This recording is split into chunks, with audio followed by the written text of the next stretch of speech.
আসসালামু আলাইকুম। এটিএন বাংলা সংবাদে সবাইকে স্বাগত জানাচ্ছি। ফিরোজ তোহা। শুরুতেই বিআরবি কেবলস সংবাদ শিরোনাম। নির্বাচনী সফরে সিলেটে বিএনপি চেয়ারম্যান তারেক রহমান হযরত শাহজালাল রহমতুল্লাহ তাআলা আনহুর মাজার জিয়ারত। কাল থেকে শুরু করবেন আনুষ্ঠানিক নির্বাচনী প্রচারণা। উৎসবের আমেজে সারা দেশে জাতীয় সংসদ নির্বাচনের প্রতীক বরাদ্দ। আনুষ্ঠানিক প্রচারণা শুরুর আগেই আচরণবিধি ভঙ্গের পাল্টাপাল্টি অভিযোগ বিএনপি জামায়াতের। সুষ্ঠু নির্বাচন আয়োজনে ইসিকে সব ধরনের সহযোগিতার নির্দেশ প্রধান উপদেষ্টার। মাঠে থাকবে আইন শৃঙ্খলা বাহিনীর ৯ লাখ সদস্য।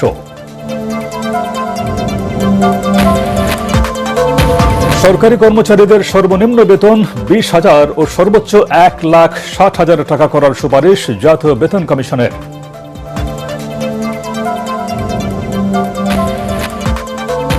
ট্রাইব্যুনালে আত্মসমর্পণ করতে আসলেও শুনানি না হওয়ায় ফিরে যান যুদ্ধাপরাধের দায়ে মৃত্যুদণ্ডপ্রাপ্ত আসামি আবুল কালাম আজাদ। জুলাই হত্যায় জয় ও পলকের বিচার শুরু। এবং বাংলাদেশকে ভারতে গিয়ে টি-20 বিশ্বকাপ খেলতে হবে বলছে আইসিসি। চূড়ান্ত সিদ্ধান্ত জানাতে ২৪ ঘন্টার আলটিমেটাম। শুনছিলেন বিআরবি কেবলস সংবাদ শিরোনাম। এবারে বিস্তারিত।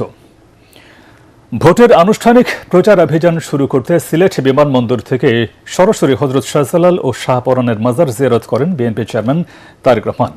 এর আগে ঢাকা থেকে তিনি বিমানযোগে সিলেটে পৌঁছান। তার সাথে রয়েছেন তার সহধর্মিণী জুবাইদা রহমান ও দলের মহাসচিব মির্জা ফখরুল ইসলাম আলমগীর।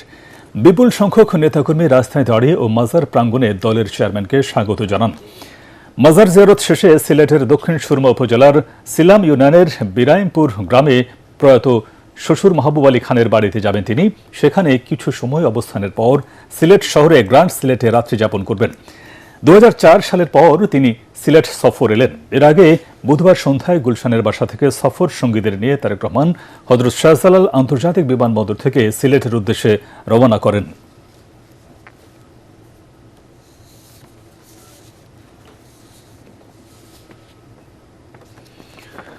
ত্রয়োদশ জাতীয় সংসদ নির্বাচনকে কেন্দ্র করে সারা দেশে উৎসব আমেজে প্রতীক বরাদ্দ দেওয়া হচ্ছে প্রার্থীদের।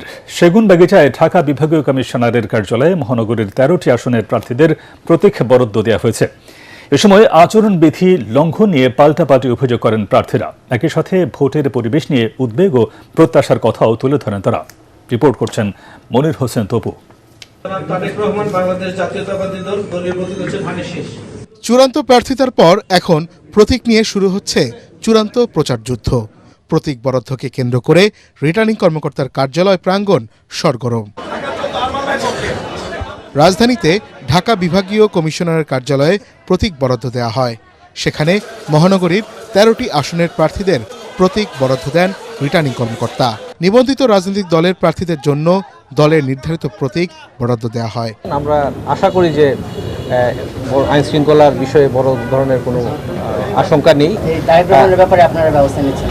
এটা নির্বাচন কমিশনের কাছে উনি বলতে পারেন। রাজনৈতিক বা প্রতিদ্বন্দ্বী প্রার্থীরা অনেক কথাই বলেন, সবগুলো হয়তো আমাদের আওতায় না। প্রতীক পেয়ে আচরণবিধি ও ভোটের পরিবেশ নিয়ে কথা বলেন বিএনপি, জামায়াত ও এনসিপি সহ বিভিন্ন রাজনৈতিক দলের প্রার্থীরা। ঢাকা ১৭ আসনের প্রার্থী বিএনপি চেয়ারম্যান তারেক রহমানের প্রতিনিধি দলীয় প্রতীক ধানের শীষ বরাদ্দ নেন। এছাড়াও ঢাকা ১১ আসনে এনসিপির আহ্বায়ক নাহিদ ইসলামের পক্ষে তার প্রতিনিধি শাপলাকলি প্রতীক বরাদ্দ নেন। আমরা দেখি কোনো কিছু ঘটলেই একটা ডেভিল হান্ট নামের একটা তামাশা নিয়ে আসেন তারা। এই তামাশায় আসলে কোনো রেজাল্ট আমরা পাচ্ছি না। আমি বিশ্বাস করি এটা অবাধ, নিরপেক্ষ, বিশ্বাসযোগ্য, প্রতিদ্বন্দ্বিতাপূর্ণ পরিবেশে ভোটারেরা তাদের ভোটের অধিকার তারা প্রয়োগ করবেন।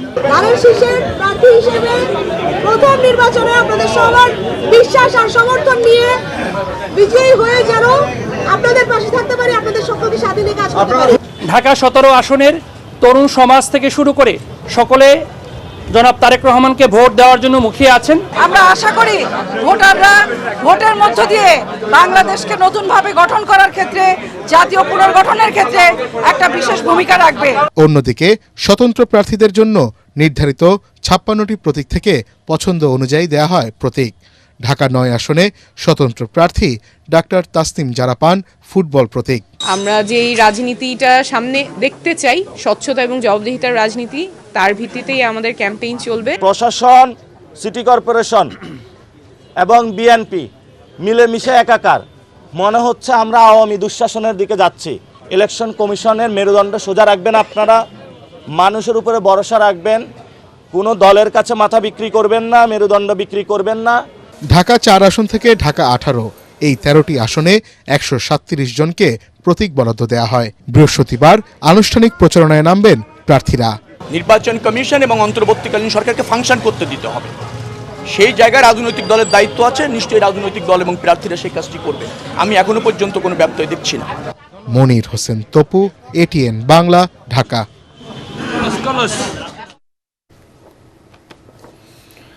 জাতীয় সংসদ নির্বাচনে প্রার্থীদের মাঝে প্রতীক বরাদ্দ দেওয়া হয়েছে। কাল থেকে শুরু নির্বাচনী প্রচারণা। সারা দেশে সকাল থেকে দেশের প্রতিটি নির্বাচনী এলাকায় রিটার্নিং কর্মকর্তারা প্রার্থীদের প্রতীক বুঝিয়ে দেন। প্রতিনিধিদের পাঠানো তথ্যচিত্রে ঐশী গোস্বামী প্রমাণ রিপোর্ট। উৎসবের আমেজে জাতীয় সংসদ নির্বাচনের প্রার্থীদের প্রতীক বরাদ্দ দেওয়া হয়েছে। বৃহস্পতিবার থেকে পুরো দমে শুরু হবে নির্বাচনী প্রচারণা। সাভার, ধামরাই সহ ৫টি আসনে ৩৪ জনকে প্রতীক বরাদ্দ দিয়েছে জেলা রিটার্নিং অফিসার ও ঢাকা জেলা প্রশাসক মোহাম্মদ রেজাউল করিম। বগুড়ার ৭টি সংসদীয় আসনে ৩৪ জন প্রার্থীর মধ্যে প্রতীক বরাদ্দ দিয়েছেন জেলা রিটার্নিং কর্মকর্তা তৌফিকুর রহমান। বিএনপির চেয়ারম্যান তারেক রহমানের পক্ষে জেলা বিএনপির সভাপতি রেজাউল করিম বাদশা সহ অন্যান্য নেতাকর্মীরা প্রতীক গ্রহণ করেন। অন্যদিকে বগুড়া ২ আসন থেকে নাগরিক ঐক্যের সভাপতি মাহমুদুর রহমান মান্নার পক্ষে তার প্রতিনিধি প্রতীক নেন। এছাড়া জামাতে ইসলামী সহ অন্যান্য রাজনৈতিক দলের প্রার্থীরাও প্রতীক পেয়েছেন। ব্রাহ্মণবাড়িয়া ২ আসনে স্বতন্ত্র প্রার্থী হিসেবে হাস প্রতীক পেয়েছেন ব্যারিস্টার রুমিন ফারহানা। সুষ্ঠু নির্বাচন হলে বিজয়ী হওয়ার আশাবাদ ব্যক্ত করেন তিনি। খুলনার ৬টি আসনের ৩৮ জন প্রার্থীর মধ্যে প্রতীক বরাদ্দ দেওয়া হয়েছে। প্রতীক বণ্টনের পর জামাতের সেক্রেটারি জেনারেল ও খুলনা ৫ আসনের প্রার্থী অধ্যাপক মিয়া গোলাম পরোয়ার প্রার্থীদের আচরণবিধি লঙ্ঘনের অভিযোগ করেন। অপরদিকে খুলনা ২ আসনের বিএনপি প্রার্থী নজরুল ইসলাম মঞ্জু আইনশৃঙ্খলা পরিস্থিতির অবনতির অভিযোগ তোলেন। চট্টগ্রামে ১৬ আসনের ১১১ জন প্রার্থীর মাঝে প্রতীক বরাদ্দ দেওয়া হয়েছে। রাজশাহীতে ৬টি সংসদীয় আসনের ২৯ জন প্রার্থীর মাঝে প্রতীক বরাদ্দ দেওয়া হয়েছে। এ সময় প্রার্থীদের আচরণবিধি লঙ্ঘন না করার নির্দেশনা দেন জেলা রিটার্নিং কর্মকর্তা। কুমিল্লার রিটার্নিং কর্মকর্তা ও জেলা প্রশাসক কার্যালয়ের সম্মেলন কক্ষে জেলার ১১টি আসনের ৮০ জন প্রার্থীর মাঝে প্রতীক বরাদ্দ দেওয়া হয়।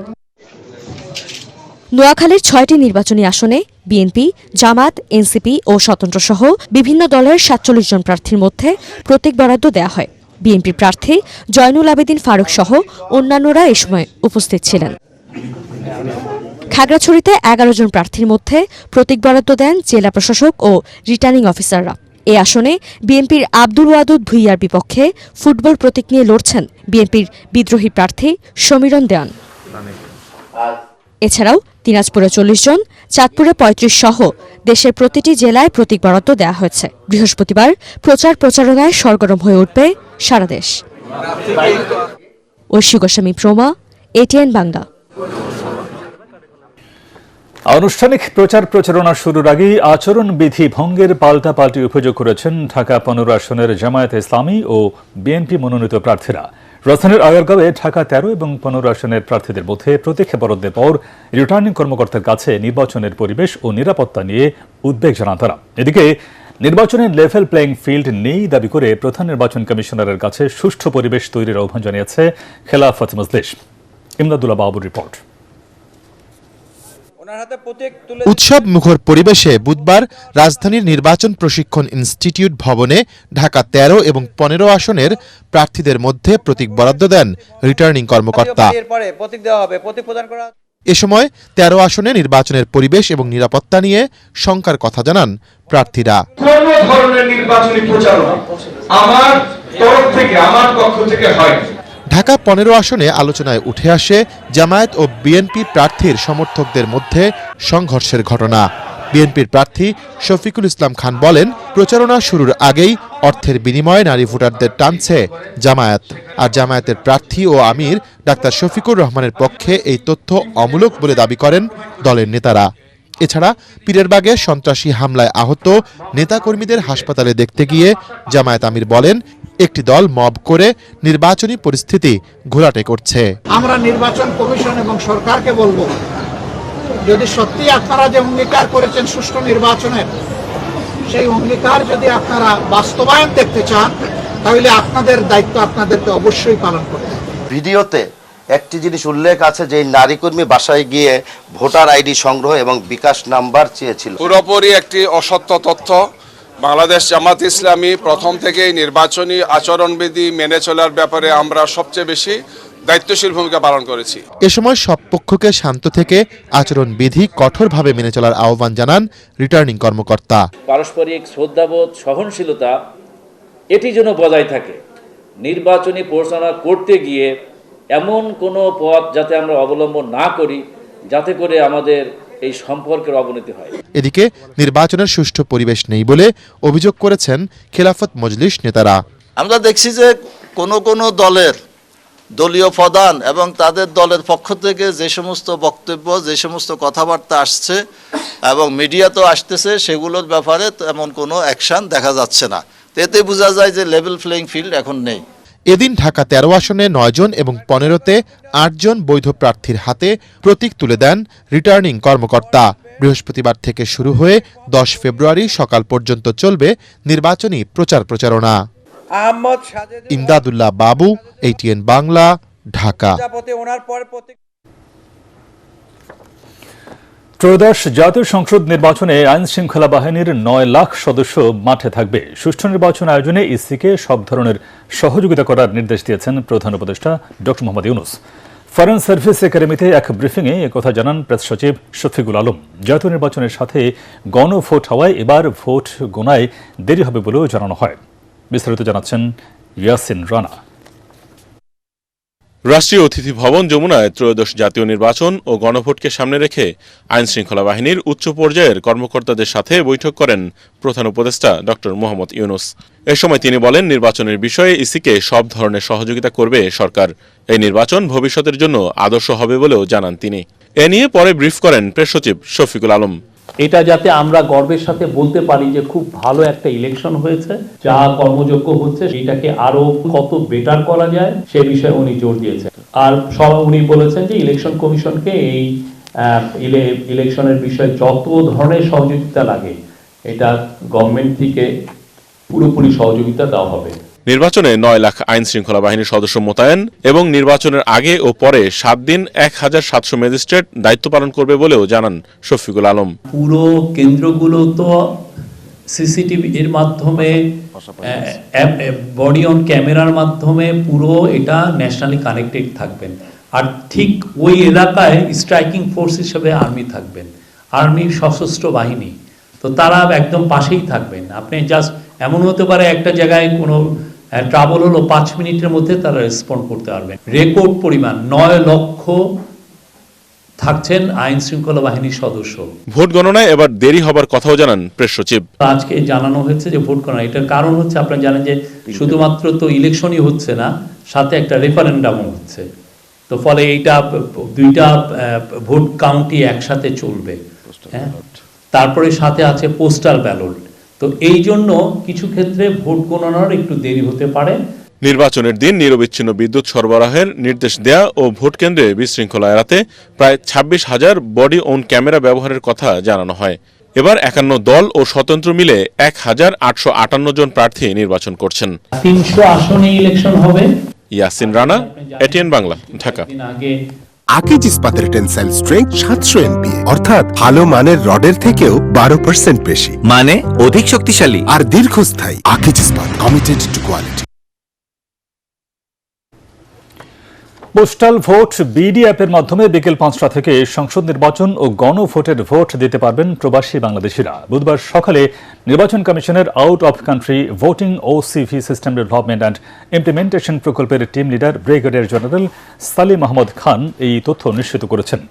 প্রবাসীদের পাশাপাশি ভোটের দায়িত্বে নিয়োজিত সরকারি কর্মকর্তা এবং হেফাজতে থাকা ব্যক্তিরাও এই অ্যাপ ব্যবহার করে ভোট দিতে পারবেন। এক বার্তায় ইসি জানিয়েছে, ভোট দেওয়ার পর পোস্টাল ব্যালট সহ হলুদ খাম আগামী 25 জানুয়ারির মধ্যে পোস্ট অফিসে জমা দিতে হবে।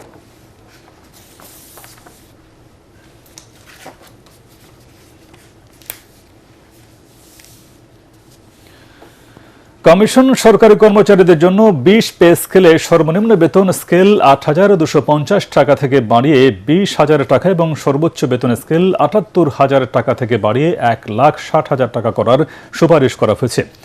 নবম জাতীয় বেতন কমিশন নির্ধারিত সময়ের 3 সপ্তাহ আগেই প্রধান উপদেষ্টা ডক্টর মোহাম্মদ ইউনূসের কাছে তাদের প্রতিবেদন পেশ করে। এতে এই সুপারিশ করা হয়। কমিশন প্রধান জাকির আহমেদ খান জানান, প্রস্তাবগুলো বাস্তবায়ন করতে হলে 1,06,000 কোটি টাকার প্রয়োজন হবে। বর্তমানে 14 লাখ সরকারি কর্মচারী এবং 9 লাখ পেনশনভোগীর জন্য সরকারের ব্যয় হচ্ছে 1,31,000 কোটি টাকা। গত বছরের 27 জুলাই সরকার 23 সদস্য বিশিষ্ট নবম জাতীয় বেতন কমিশন গঠন করে এবং 6 মাসের মধ্যে প্রতিবেদন দাখিলের সময়সীমা নির্ধারণ করে। 2013 সালে অষ্টম বেতন কমিশন গঠনের পর দীর্ঘ 12 বছর পর এই কমিশন গঠিত হয়। কমিশন তাদের জন্য নির্ধারিত বাজেটের মাত্র 18% ব্যয়ে প্রতিবেদন প্রস্তুত করে। প্রধান উপদেষ্টা প্রতিবেদন গ্রহণ করে বলেন, এটি একটি মস্ত বড় কাজ। মানুষ বহুদিন ধরে এর জন্য অপেক্ষা করছে। আউটলাইন দেখে বুঝলাম এটি খুবই সৃজনশীল কাজ হয়েছে।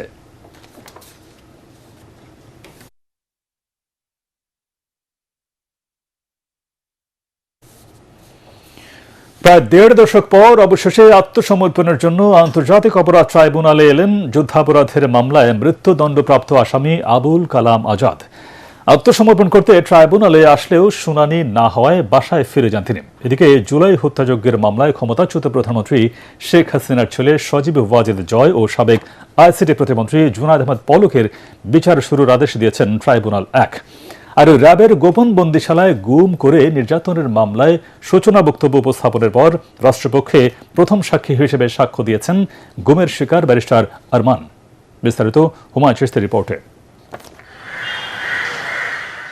৭১ মানবতা বিরোধী অপরাধের মামলার প্রথম রায়ে 2013 সালের 21 জানুয়ারি ফাঁসির দণ্ডে দণ্ডিত হন আবুল কালাম আজাদ। তবে গ্রেফতারি পরোয়ানা জারির আগেই দেশ ছেড়ে পালিয়ে যান তিনি। গত বছর 8 জুলাই সাজা স্থগিত চেয়ে স্বরাষ্ট্র মন্ত্রণালয়ে আবেদন করলে আত্মসমর্পণের শর্তে তার সাজা 1 বছরের জন্য স্থগিত করা হয়। লিখিত আবেদনের পর বুধবার তিনি আন্তর্জাতিক অপরাধ ট্রাইব্যুনালে আসেন আত্মসমর্পণ করতে। কিন্তু ট্রাইব্যুনাল 2 এর পূর্ণাঙ্গ বেঞ্চ না থাকায় শুনানি ছাড়াই ফিরে যেতে হয় তাকে। অ্যাপ্লিকেশন এসেছে যে তিনি আত্মসমর্পণ করার জন্য আবেদন করেছেন। সেটা যখন উনি আত্মসমর্পণ করবেন তখন আমরা বলতে পারবো। যতক্ষণ পর্যন্ত এটা কোর্টে না উঠছে ততক্ষণ পর্যন্ত আমাদের কোনো কমেন্ট নেই। অন্যদিকে জুলাই গণ আন্দোলনে ইন্টারনেট বন্ধ করে হত্যায় সহায়তা সহ 3 অভিযোগে শেখ হাসিনা পুত্র সজীব ওয়াজেদ জয় ও সাবেক আইসিটি প্রতিমন্ত্রী জুনায়েদ আহমেদ পলকের বিরুদ্ধে আনুষ্ঠানিক অভিযোগ গঠন করেন ট্রাইব্যুনাল 1। আসামিপক্ষের দাবি, রাষ্ট্রপক্ষের তথ্য প্রমাণ দিয়েই আসামিরা নির্দোষ প্রমাণিত হবে। তারা গণহত্যাকে আড়াল করার চেষ্টা করেছেন এবং পরিকল্পনা করেছেন কিভাবে ইন্টারনেট শাটডাউন করে ব্ল্যাক আউট করে দিয়ে কিভাবে গণহত্যা চালানো যায়। আনুষ্ঠানিক অভিযোগ গঠিত হয়েছে এবং 18 ফেব্রুয়ারি 2026 তারিখে এই মামলার সাক্ষ্য গ্রহণের দিনের জন্য নির্ধারণ করা হয়েছে। উনাদের সাক্ষ্য থেকেই প্রমাণ করতে সক্ষম হব বলে প্রত্যাশা করি যে উনি নির্দোষ ছিলেন। ওনার কোনো ধরনের ডকুমেন্টারি কোনো তথ্য প্রমাণ প্রসিকিউশন থেকে উপস্থাপন করা হয় নাই। একই ট্রাইব্যুনালে র্যাবের টিএফআই সেলের গোপন বন্দিশালায় গুম নির্যাতনের মামলায় হাজির করা হয় হেফাজতে থাকা 10 সেনা কর্মকর্তাকে। শেখ হাসিনা ও 12 সেনা কর্মকর্তা সহ 17 জনের বিরুদ্ধে সূচনা বক্তব্য উপস্থাপন শেষে প্রথম সাক্ষী হিসাবে সাক্ষ্য দেন ভুক্তভোগী ব্যারিস্টার আরমান। সূচনা বক্তব্যের মাধ্যমে দেখিয়েছি যে রাষ্ট্রীয় বাহিনীগুলোকে মার্সেনারির মতো ব্যবহার করে বাংলাদেশে গুমকে একটা সংস্কৃতিতে পরিণত করা হয়েছিল, ভিন্ন মত দমনের জন্য, প্রতিপক্ষকে শায়েস্তা করার জন্য। এই যে সংস্কৃতি, সেইটার অন্যতম প্রধান কারিগর ছিল র্যাপিড অ্যাকশন ব্যাটালিয়ন। এটা পৃথিবীর বর্বরতম অপরাধগুলোর একটি। সেই অপরাধের একটা ইতি ঘটানো চেষ্টা হবে এই বিচারের মাধ্যমে। তবে জবানবন্দির সময় রাষ্ট্রপক্ষ যেভাবে সাক্ষীকে সহায়তা করেন তা নিয়ে আপত্তি ছিল আসামি পক্ষের। হুমায়ুন চিশতি, এটিএন বাংলা, ঢাকা। ইরান থেকে এলপিজি গ্যাস আমদানি করতে না পারায় সিলিন্ডারের দাম বেড়েছে বলে জানালেন জ্বালানি উপদেষ্টা ফাউজুল কবির। সরবরাহ কম থাকায় অসাধু ব্যবসায়ীরা সুযোগ নিচ্ছেন বলেও মনে করেন তিনি। উপদেষ্টা বলেন, যেসব দেশে যুক্তরাষ্ট্রের নিষেধাজ্ঞা নেই সেখান থেকে গ্যাস আমদানির প্রক্রিয়া চলছে। এদিকে হাদির পরিবারকে 2 কোটি টাকা অনুদান দিচ্ছে সরকার। রিপোর্টে জানাচ্ছেন মাহবুব কবির চপল। রান্নার গ্যাসের জন্য হাহাকার চলছে অনেক পরিবারে। 1300 টাকার সিলিন্ডার 2000 টাকায়ও মিলছে না। একদিকে পাইপলাইনে গ্যাসের চাপ কম, অন্যদিকে সিলিন্ডার সংকট চরম বিপাকে ফেলেছে শহরের বাসিন্দাদের। এলপিজি গ্যাস ব্যবসায়ীদের হিসেবে দেশে 5.5 কোটি সিলিন্ডার রয়েছে। এর মধ্যে রিফিল হচ্ছে মাত্র 1.25 কোটি। দেশে বছরে এলপিজি গ্যাসের চাহিদা 17 লাখ টন। আমদানি করে 5 থেকে 6টি কোম্পানি। তাদের সাথে বৈঠক করেছে জ্বালানি মন্ত্রণালয়ের কর্মকর্তারা। জ্বালানি উপদেষ্টা জানান, মধ্যপ্রাচ্য থেকে এলপিজি গ্যাস আনতে না পারায় সংকট সৃষ্টি হয়েছে, যা বিকল্পভাবে সমাধানের চেষ্টা চলছে। সমস্যাটার কারণ হচ্ছে যে আগে আমাদের দেশে ইরান থেকে এলপিজি আসতো। এইবার ওরা করছে কি, যে জাহাজগুলো ইরানিয়ান এলপিজি ক্যারি করছে সেগুলোর উপরে নিষেধাজ্ঞা দিয়েছে। যেসব দেশ বা জাহাজ এমবার্গোর অধীন না, ওই এখানে একটা আই গ্যাস বলে একটা টার্কিশ কোম্পানি আছে, ওরা ওই যে বিভিন্ন জায়গা থেকে সোর্স করতে, তো এই জন্য এই সময়টা এই জন্য লাগতেছে। রোজার আগেই পরিস্থিতি স্বাভাবিক হবে বলেও জানান তিনি। অসাধু ব্যবসায়ীদের বিরুদ্ধে অভিযান চলমান থাকবে। সরকারকে বেকায়দায় ফেলতেই কৃত্রিম সংকট সৃষ্টি করা হচ্ছে কিনা এমন প্রশ্ন এড়িয়ে যান জ্বালানি উপদেষ্টা। এইবারের থেকে আমাদের যেটা সেটা হচ্ছে যে আমরা সরকারি বেসরকারি খাতের পাশাপাশি আমরা সরকারি খাতকেও রাখবো, যাতে করে একটা বাজারে একটা ভারসাম্য আসে। সচিবালয়ে ক্রয় সংক্রান্ত উপদেষ্টা কমিটির বৈঠক শেষে অর্থ উপদেষ্টা জানান, ইনকিলাব মঞ্চের মুখপাত্র ওসমান হাদির পরিবারকে 2 কোটি টাকা অনুদান দিচ্ছে অন্তর্বর্তী সরকার। হাদির পরিবারকে 1 কোটি টাকা মিনিস্ট্রি অফ ফাইন্যান্স থেকে দেব। সেটা হলো তার একটা ফ্ল্যাট বা বাড়ির জন্য আর কি, পুরোটা রাখবে না, যা এটা আমরা। আর 1 কোটি টাকা আলাদাভাবে দিয়ে দেওয়া হচ্ছে এইসের ফান্ড থেকে, প্রধান উপদেষ্টার ফান্ড থেকে, সেটা তার জীবিকা নির্বাহের জন্য। মাহবুব কবির চপল, এটিএন বাংলা, ঢাকা। ভেন্যু পরিবর্তন সম্ভব নয়, ভারতে গিয়েই খেলতে হবে টি-20 বিশ্বকাপ। আইসিসির ভার্চুয়াল সভা শেষে বাংলাদেশকে দেওয়া হয়েছে 24 ঘন্টার আলটিমেটাম। তা না হলে বাংলাদেশের জায়গায় নেওয়া হবে স্কটল্যান্ডকে। পরগারমানের রিপোর্ট। ভারতে অনুষ্ঠিতব্য টি-20 বিশ্বকাপ নিয়ে বাংলাদেশ ক্রিকেট বোর্ড বিসিবি ও আন্তর্জাতিক ক্রিকেট কাউন্সিল আইসিসি এখন মুখোমুখি অবস্থানে। চলমান অবস্থা আরও জটিল আকার ধারণ করেছে। বিকেলে ভার্চুয়াল মিটিং শেষে আইসিসি বাংলাদেশকে 24 ঘন্টার আলটিমেটাম দিয়ে জানিয়েছে, ভেন্যু পরিবর্তন সম্ভব নয়, ভারতে গিয়েই খেলতে হবে বিশ্বকাপ। আইসিসি আরও জানিয়েছে, বাংলাদেশ যদি ভারতে গিয়ে বিশ্বকাপের ম্যাচ না খেলার অবস্থান থেকে সরে না আসে, তবে অন্য একটি দলকে বিশ্বকাপে অন্তর্ভুক্ত করা হবে। আইসিসি সদস্যদের মধ্যে এ নিয়ে ভোটাভুটিতে এই সিদ্ধান্তের পক্ষে বোর্ডের সংখ্যাগরিষ্ঠ সদস্য ভোট দেন। বিসিবিকে চূড়ান্ত সিদ্ধান্ত জানাতে আইসিসি 1 দিনের সময় দিয়েছে। নির্ধারিত সময়ের মধ্যে ইতিবাচক সাড়া না মিললে গ্রুপ সিতে বাংলাদেশের জায়গায় স্কটল্যান্ডকে অন্তর্ভুক্ত করা হতে পারে। উল্লেখ্য, স্কটল্যান্ড সরাসরি বিশ্বকাপে খেলার যোগ্যতা অর্জন করতে পারেনি। গত সপ্তাহে অ্যান্ড্রু এনগ্রেভ ঢাকা সফরে এসে বিসিবির সঙ্গে বৈঠক করেন এবং ভারতের নিরাপত্তা পরিস্থিতি নিয়ে বাংলাদেশের উদ্বেগ দূর করার চেষ্টা করেন। এর আগে পাকিস্তান ক্রিকেট বোর্ড আইসিসিকে চিঠি দিয়ে ভারতে না খেলতে যাওয়ার বিষয়ে বাংলাদেশের অবস্থানকে সমর্থন জানায়। হিন্দুত্ববাদী সংগঠনগুলোর দাবিতে কাটার মাস্টার মুস্তাফিজুর রহমানকে আইপিএলের দল কলকাতা নাইট রাইডার্স বাদ দিলে নিরাপত্তা ইস্যুতে ভারতে গিয়ে টি-20 বিশ্বকাপে অংশ নিতে বেঁকে বসে বাংলাদেশ। গ্রুপ সিতে বাংলাদেশের প্রথম 3টি ম্যাচ কলকাতায় 7, 9 ও 14 ফেব্রুয়ারি এবং গ্রুপের শেষ ম্যাচটি 17 ফেব্রুয়ারি মুম্বাইয়ে অনুষ্ঠিত হওয়ার কথা। পরাগারমান, এটিএন বাংলা। নারায়ণগঞ্জ 5 আসনে বৈধ 9 জন প্রার্থী ভোটারদের মন জয় করতে ছুটছেন দাঁড়ে দাঁড়ে। তবে অনেকটা স্বাচ্ছন্দ্যে আছেন বিএনপির মনোনীত 3 বারের সাবেক সংসদ সদস্য অ্যাডভোকেট আবুল কালাম। তাকে টেক্কা দিতে নির্বাচনী মাঠে শক্ত অবস্থানে আছে জামায়াতে ইসলামের নেতৃত্বে গঠিত 10 দলীয় জোটের সিরাজুল মামুন। মনির হোসেন তপুর রিপোর্ট। শীতলক্ষ্যা নদীর 2 তীর নিয়ে গঠিত নারায়ণগঞ্জ 5 আসন। নদীর পশ্চিম পারে রয়েছে সদর এবং পূর্ব পারে বন্দর থানা। একসময় শীতলক্ষ্যা নদীর পারে গড়ে ওঠে পাট শিল্প। এই শিল্পের বিকাশের সাথে সাথে প্রাচ্যের ডেন্ডি হিসেবে পরিচিত হয়ে ওঠে নারায়ণগঞ্জ। এবারের ত্রয়োদশ জাতীয় সংসদ নির্বাচনে 4,85,000 ভোটার তাদের জনপ্রতিনিধি নির্বাচন করবেন।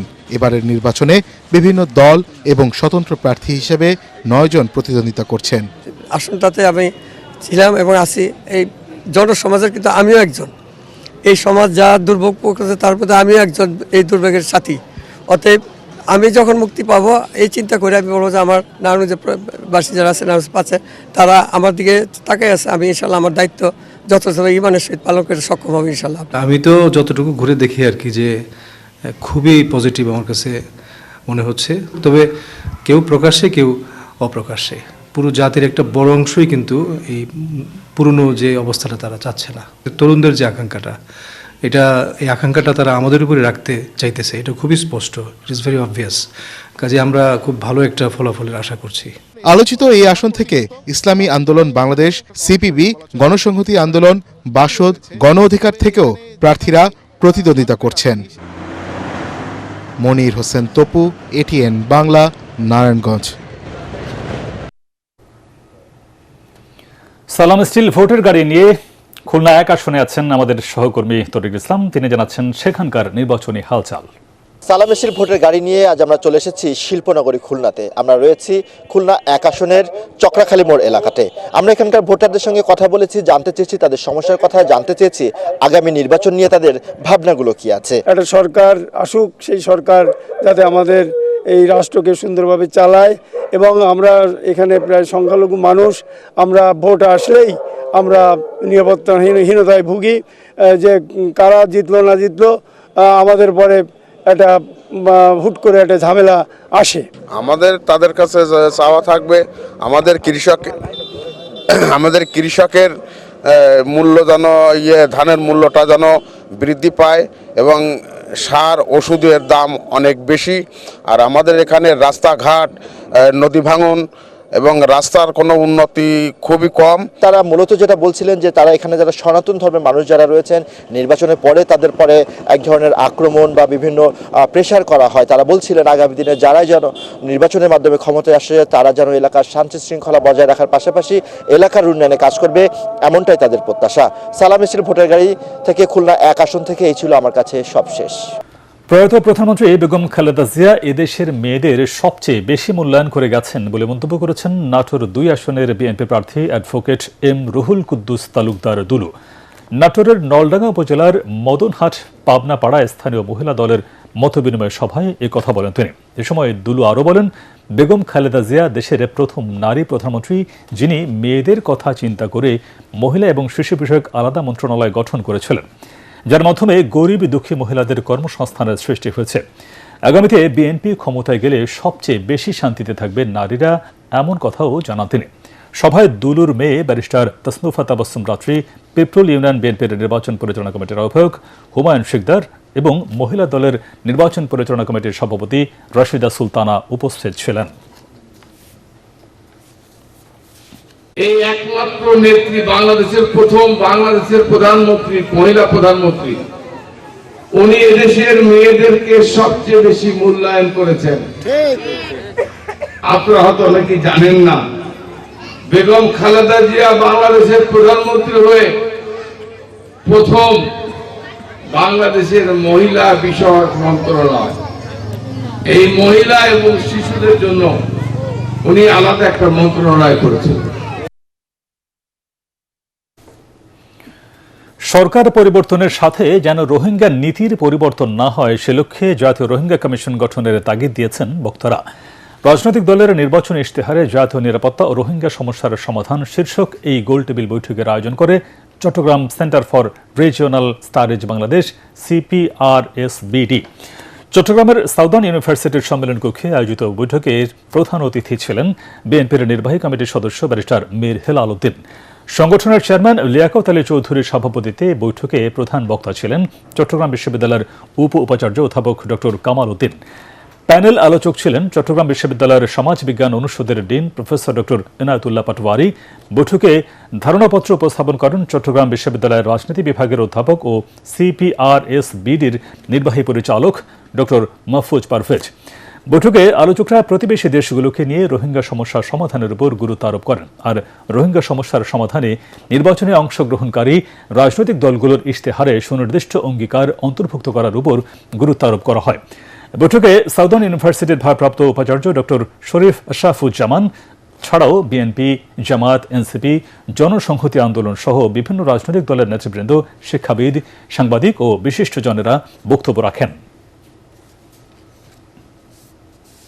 দৃশ্যমান যে পক্ষ আছে যেটা মায়ানমার, তার পিছনের যে পার্টি আছে তার সাথে অবশ্যই আমাদের অ্যাক্রস দ্য টেবিল বসে 3 পক্ষ 4 পক্ষ যাই যতগুলো পক্ষ এখানে আছে সবাই একসাথে বসে বাস্তবসম্মত একটি সমাধানে আমাদের আসতে হবে। ফেসিবাদ, স্বৈরতন্ত্র এবং একনায়কত্বের ছায়া দেখতে পাই যদি আমরা মনে করি যে একই ধরনের কুশাসনের জায়গায় নতুন দল বা নতুন নেতৃত্বের নামে আরেকটি কুশাসন আসবে, তাহলে শুধু জাতীয় নিরাপত্তা বা রোহিঙ্গা ইস্যু নয়, বাংলাদেশের গণতন্ত্র ঐতিহাসিক বিপর্যয়ের সম্মুখীন হবে। আবারও সালাম স্টিল ভোটের গাড়ি।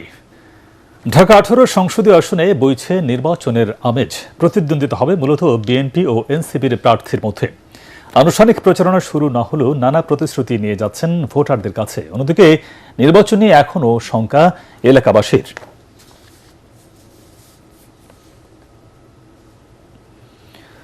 সালাম স্টিল ভোটের গাড়ি নিয়ে নরসিংদী সদরে আছেন সহকর্মী মিজান শাহজাহান। তিনি জানাচ্ছেন সেখানকার ভোটের খবর। সালাম স্টিল ভোটের গাড়ি নিয়ে আমরা এখন আছি নরসিংদীতে। নরসিংদীতে মোট 5টি সংসদীয় আসন রয়েছে। এই 5টি আসনের মধ্যে সবগুলোই আসনেই হাড্ডাহাড্ডি লড়াই হবে বলে আমরা জানতে পেরেছি। এখানকার ভোটাররা বলছেন তারা চান শান্তিপূর্ণ উৎসবমুখর পরিবেশে যেন এই নির্বাচন হয়। তবে আপনাকে জানিয়ে রাখি যে নরসিংদী 3 যে সংসদীয় আসনটি অর্থাৎ শিবপুর উপজেলা নিয়ে গঠিত, এখানে বিএনপি এবং স্বতন্ত্র প্রার্থীর মধ্যে হাড্ডাহাড্ডি লড়াই হওয়ার সম্ভাবনা বেশি রয়েছে। অন্যদিকে নরসিংদী 2 অর্থাৎ পলাশ, এখানে বিএনপির প্রার্থী হিসাবে রয়েছেন দলটির স্থায়ী কমিটির সদস্য ডক্টর আব্দুল মঈন খান। এখানে এনসিপির প্রার্থী হিসাবে সারোয়ার তুষারকে এই আসনটি 10 দলীয় জোট ছেড়ে দিলেও এখানে জামাতের প্রার্থীও বহাল রয়েছেন। কারণ গতকাল যখন মনোনয়ন প্রত্যাহারের শেষ দিন ছিল, সেখানে জামাতের প্রার্থীকে তাদের কর্মী সমর্থকরা মনোনয়ন প্রত্যাহার করতে দেননি। এই কারণে এই আসনে সর্বশেষ কী অবস্থায় গিয়ে দাঁড়ায় তা জানার জন্য আমাদেরকে অপেক্ষা করতে হবে। সালাম স্টিল ভোটের গাড়ি নিয়ে নরসিংদী থেকে এই মুহূর্তে হচ্ছে আমার কাছে সবশেষ খবর। পূবালী ব্যাংক বাণিজ্য সংবাদ।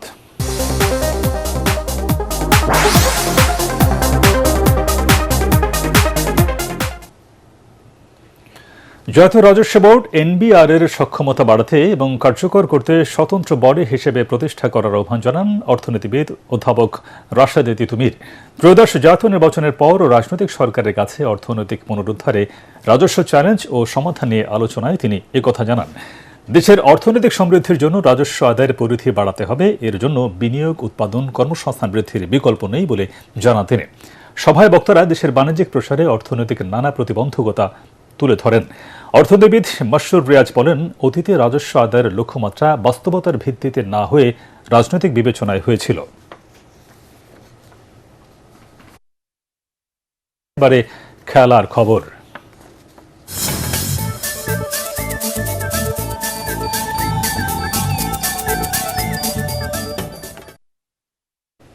সিলেট সিক্সার্সকে 12 রানে হারিয়ে বাংলাদেশ প্রিমিয়ার লিগ BPL এর ফাইনালে উঠেছে রাজশাহী ওয়ারিয়র্স। 166 রানের টার্গেটে নেমে দলের 7 রানে জাকির হাসান ও আরিফুল ইসলামের উইকেট হারিয়ে বিপদে পড়ে সিলেট। তৃতীয় উইকেটে শ্যাম বেলিংস ও পারভেজ হোসেন ইমন 47 বলে 69 রানের জুটি গড়ে দলের বিপর্যয় রোধের চেষ্টা করেন, কিন্তু পরের ব্যাটারদের ব্যর্থতায় 8 উইকেটে 153 রানে থামে সিলেট সিক্সার্স। তাতে করে BPL এর ফাইনালে পৌঁছে যায় রাজশাহী। শুক্রবার শিরোপা লড়াইয়ে তারা মুখোমুখি হবে চট্টগ্রাম রয়্যালসের। এর আগে মিরপুর শেরেবাংলা স্টেডিয়ামে টস হেরে ব্যাটিংয়ে নেমে শুরুটা বেশ আশা জাগা নিয়েছিল রাজশাহীর। উদ্বোধনী জুটিতে সাহেবজাদা ফারহান ও তানজিদ হাসান তামিম দলের স্কোরে যোগ করেন 41 রান। সাহেবজাদা 26 আর তানজিদ হাসান 32 রানের পুঁজিতে সাজঘরে ফেরেন। শেষ পর্যন্ত কেন উইলিয়ামসনের অপরাজিত 45 রানে 9 উইকেটে 165 রানে থামে রাজশাহী ওয়ারিয়র্স।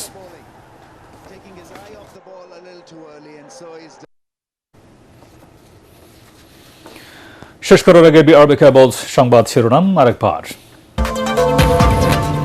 নির্বাচনী সফরে সিলেটে বিএনপি চেয়ারম্যান তারেক রহমান হযরত শাহজালাল রহমাতুল্লাহ তাআলা আনহুর মাজার জিয়ারত, কাল থেকে শুরু করবেন আনুষ্ঠানিক নির্বাচনী প্রচারণা। উৎসবের আমেজে সারা দেশে জাতীয় সংসদ নির্বাচনের প্রতীক বরাদ্দ, আনুষ্ঠানিক প্রচারণা শুরুর আগেই আচরণবিধি ভঙ্গের পাল্টাপাল্টি অভিযোগ বিএনপি জামায়াতের। সুষ্ঠু নির্বাচন আয়োজনে ইসিকে সব ধরনের সহযোগিতার নির্দেশ প্রধান উপদেষ্টার, মাঠে থাকবে আইন শৃঙ্খলা বাহিনীর 9 লাখ সদস্য। সরকারি কর্মচারীদের সর্বনিম্ন বেতন 20,000 ও সর্বোচ্চ 1,60,000 টাকা করার সুপারিশ জাতীয় বেতন কমিশনের।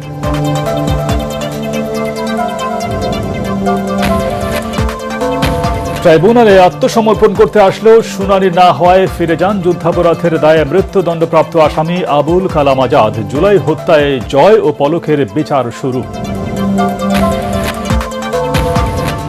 এবং বাংলাদেশকে ভারতে গিয়েই টি-20 বিশ্বকাপ খেলতে হবে বলছে আইসিসি, চূড়ান্ত সিদ্ধান্ত জানাতে 24 ঘন্টার আলটিমেটাম।